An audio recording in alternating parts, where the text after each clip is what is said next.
Salut à tous, on se retrouve aujourd'hui pour une nouvelle vidéo un petit peu spéciale puisque aujourd'hui je voulais vous présenter la technologie Nvidia 3D Vision. Alors comme j'ai précédemment déballé, vous pouvez voir à gauche le moniteur BenQ XL24 11T qui est compatible avec Nvidia 3D Vision 2. Je voulais maintenant un peu vous présenter le fonctionnement de cette technologie, donc comment vraiment ça fonctionne pour afficher de la 3D et aussi le matériel qu'il vous faudra pour pouvoir en profiter pleinement. Alors pour commencer au niveau du matériel, le plus important c'est bien évidemment l'écran, puisqu'il vous faudra un écran compatible au moins Nvidia 3D Vision 2 ou 1, enfin c'est comme vous voulez. Nvidia 3D Vision 1 ou 2, qui est donc un écran 120 Hz. Prenez vraiment un écran certifié par Nvidia si vous voulez vraiment utiliser cette technologie là. Ensuite, il vous faudra des cartes graphiques ou une carte graphique compatible, c'est-à-dire une carte graphique Nvidia à partir de la série 8000. Mais bon, ce qu'il faut savoir, c'est que la 3D consomme 2 fois plus que la 2D pour le jeu vidéo. Donc moi, par exemple, dans ce cas-là, j'ai mis 2660 Ti pour vraiment avoir assez de puissance graphique à ce niveau-là. Donc il faut savoir aussi, mais c'est fourni avec l'écran, il faut relier l'écran et la carte graphique avec un câble DVI Full Link, c'est-à-dire qu'il va pouvoir faire passer 120 images par seconde, mais ça, ce câble-là est fourni par l'écran, et si vous utilisez le mauvais, l'écran va vous afficher un message comme quoi vous n'utilisez pas le bon câble. Ensuite, autre accessoire très important et qui est vraiment propre à la 3D cette fois-ci, ce sont les lunettes. Vous pouvez voir ici, ce sont les lunettes. C'est la deuxième génération de lunettes de chez Nvidia. Vous pouvez voir les verres sont assez grands comparé à la version précédente. Donc ce qu'il faut savoir, c'est que ces lunettes sont actives.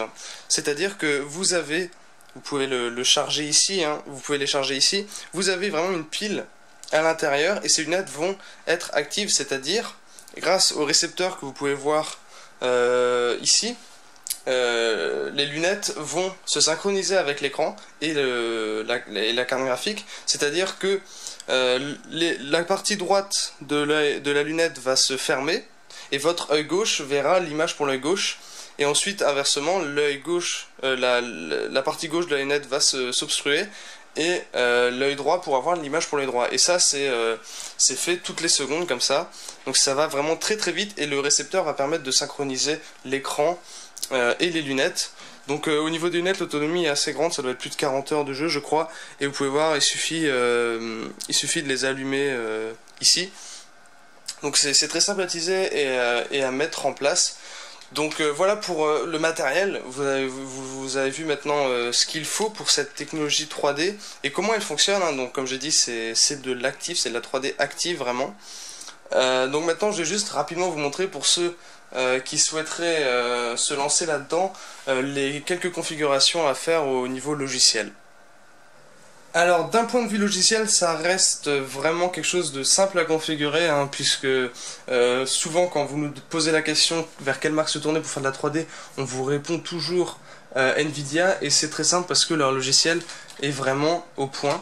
Donc je vais vous montrer à quoi ça peut ressembler. Donc vous avez un onglet dans les pilotes réglages de la 3D stéréoscopique. Voilà, donc il vous suffira quand vous voulez l'activer, d'activer la 3D stéréoscopique. Ensuite vous aurez un assistant, je vais pas vous le montrer parce que ça mettrait trop de temps, mais l'assistant va très simplement vous dire de brancher votre récepteur, d'allumer les lunettes et vérifier que ça fonctionne. Voilà, donc après c'est en place.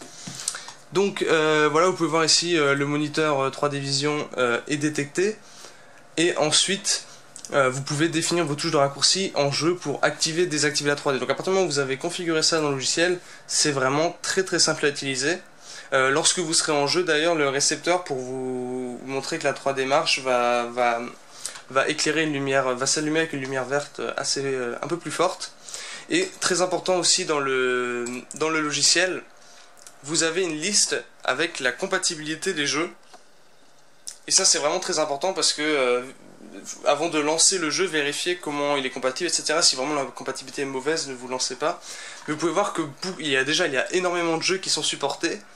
Et après, la compatibilité est soit excellente, soit bonne, ou alors c'est un jeu 3D Vision carrément.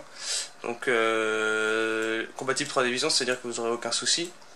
puisque le jeu a été conçu pour ça. Donc voilà, vous pouvez vérifier la compatibilité, et à chaque fois en fait sur chaque jeu il va vous afficher un petit message pour vous dire les problèmes qu'il peut y avoir par exemple, et les paramètres vidéo à modifier pour éviter tout souci avec la 3D. Donc ça c'est vraiment très très bien fait.